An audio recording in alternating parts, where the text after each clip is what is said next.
In today's video, we are jumping back into one of Minecraft's best dragon mods, with 3 completely new dragon species to play as, each with a ton of customization, different abilities and life cycles, and by far some of the coolest designs I've seen yet. So let's just jump straight into it. So the last time that we actually checked out this mod, we only actually checked out the base mod's 3 different types of dragons, which are the fire dragon, the forest dragon, and then the ocean or the sea dragon. And since that video, people have actually made like add-ons or custom dragon species to actually mess around with. And some of the custom dragons are absolutely wild, so let me give you a quick rundown on how this actually works. So when you first create a world with this mod, you'll be presented with this menu right here, along with some randomized designs that you might expect to find if you do choose those classes. But for the video for today, we're going to be checking out the 3 custom ones right here, where we have the Tundra dragon, we also have the Aether dragons, which look really sweet, and then we also have a dragon which is made of pure nightmares. So let's go ahead and start with the Brain Stealer dragon right here. So all you need to do is select the one that you want, and you'll be given the access to this customization menu right here. And it has been a very long time since I checked out this mod, so going back to this customization menu is really sweet. So this is where we have things like actually customizing the color or the patterns. We can have them in different poses to see what they look like in different forms.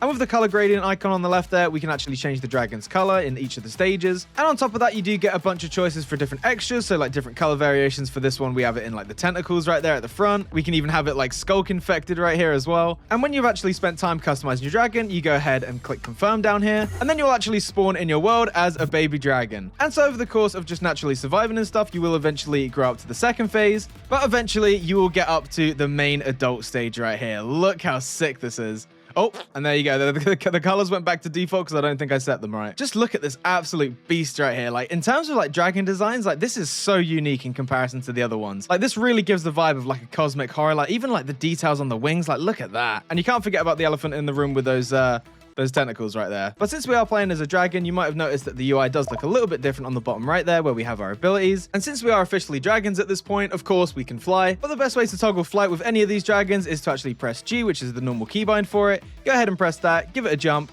and there you go right there. Now we can actually fly as these guys. And yeah, especially with this type of dragon, like that is so creepy if that was flying towards you. Like that is horrific. So when it comes to actually flying as these guys, you've got 2 sort of modes. This one right here is just basically like the casual flight. But if we go ahead and actually press the sprint key, you actually go into like this dive bomb right here and you go really quick. You can cover some serious ground really quickly with that. So the faster version of actually flying like the dive bombing right there does work very similar to like the Elytra. So if you're a confident flyer with the Elytra, I'm pretty sure you could just be an absolute menace when it comes to this. But let me go ahead and actually show you what this dragon is all about. So if we go ahead and check out the abilities right here, we've actually got 3 different abilities when it comes to this type of dragon. Starting off with, we've got the Mind Blast right there, which stuns nearby creatures, slowing them down. So you see there where it says Mind Blast and it says 1 out of 5, which basically means that the more that you level up, the more powerful that ability is actually going to be. And just like it said where it stuns people, if you go ahead and use that, you'll see that the villager is now completely debuffed with, I think, slowness, weakness, all that good stuff. Just perfect for a good chomp. But the ability straight after that is the Mind Hook, where we can actually catch some live creatures and move them around, which does inflict weakness to them. And it also mentions that the victim might be a little bit unhappy about the capture and the resistance. And so to actually switch the abilities that you want to be using down here on the bottom right, the default key that I'm using right now is the R key, so we select that one right there, grab this guy,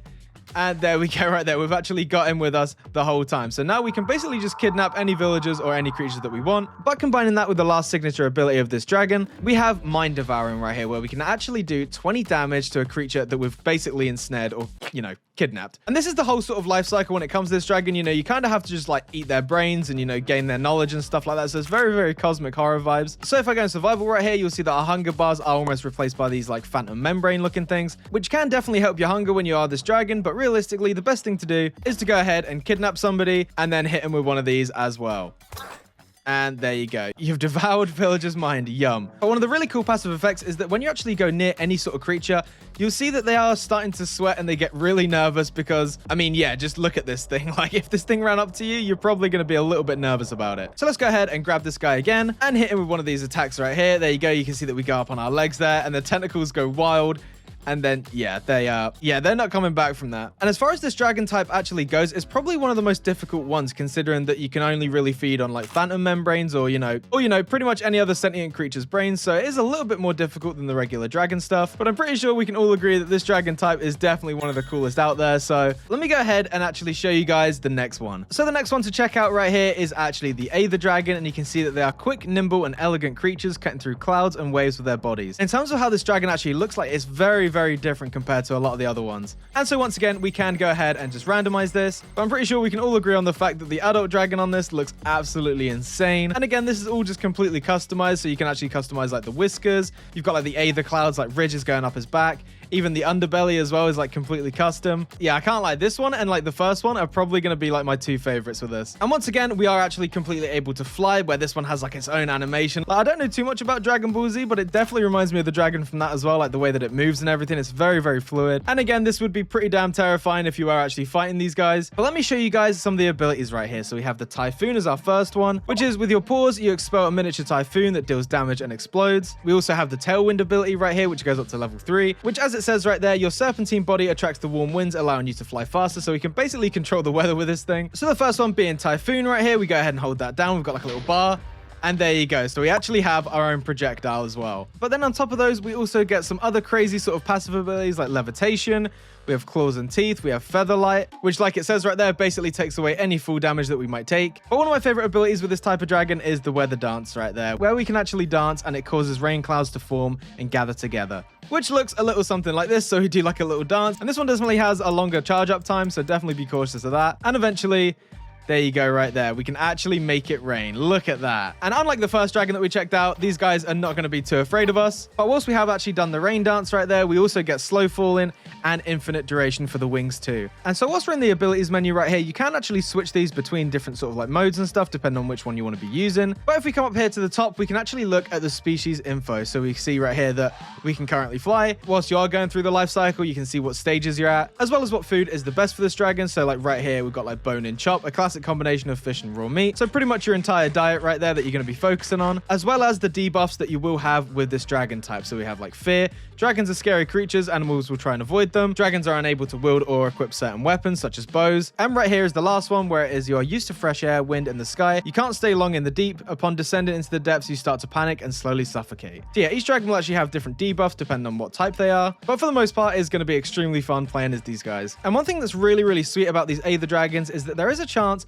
for these little mini structures to spawn like this one right here. And I will say that these structures really do match the whole like vibe of this dragon type. Like, look how sick that is. It's like a boss battle. Like, that is like its own wallpaper right there as well. That is so cool. And if you've been wondering how I'm doing all these different poses, that is actually built into the mod itself. So if we go back into the main tab right here, go all the way to emotes, this is where we can actually do different things. So we can actually like dance right here. We can do the poses that we actually do with the abilities. So if you just want to like be idle or do like cinematics, it's really, really good for that. But yeah, definitely a really, really big fan of these Aether dragons. They look so sweet. So then heading over to the final dragon class of today's video, we do have the Tundra dragons, which are tough yet brittle species, and they wield the power of ice to impede and destroy their foes. And for this one, we'll just keep it completely stock. And here we are right here. So this is much more of a classic dragon shape compared to the other two. I mean, you know, apart from the insanely gigantic custom wings right there that look really, really sweet. So let's go ahead and grow to full size right here. And I've just realized that you don't actually have any like front arms or anything like that. They're actually just like built into the wings. So by going over the abilities right here, we have Frigid Breath. And this is almost like a snowy or icy version of like the classic Flame Breath, where you can see it actually gives frostbite to enemies. And its range does depend on the age of the dragon. So with the trusty volunteer right here, let's go ahead and use that.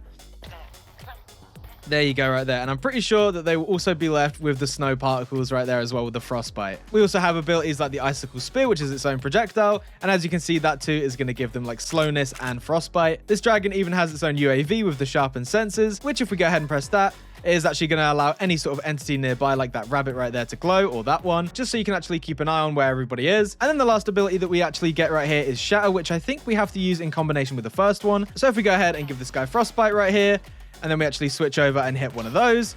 Yeah, we're basically going to target all the ice that was actually like impaled in him. Yeah, you can definitely imagine how that goes. But I will say that out of most of the dragons here today, this one definitely has a lot more passive abilities. So we get things like Tundra Magic, where we can actually just get more mana. We also get more agility when we stand on ice and stuff like that, so we get more speed. We also have a little bit more armor compared to the regular dragons, which basically means that if you're going up against like a cave dragon or a fire dragon or anything like that, you are going to be able to take a lot less damage compared to if you weren't this dragon type. And yeah, as far as these abilities go, like they are pretty damn powerful. Like they are really, really cool to use. And especially when you use them in like combination like this, like it's pretty insane the amount of combinations you can actually get through with this. And even the animation when we run on ice, like check this out, like we have like the wings up, like look at that.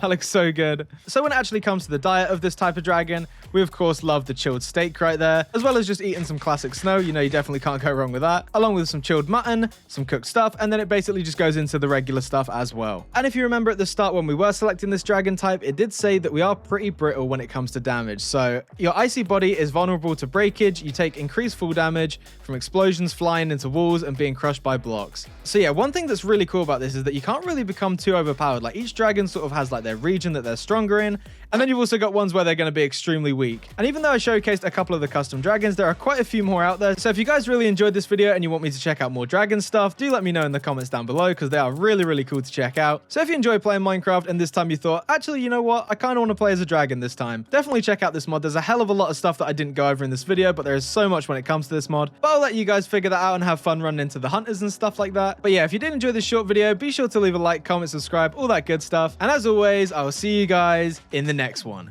Bye.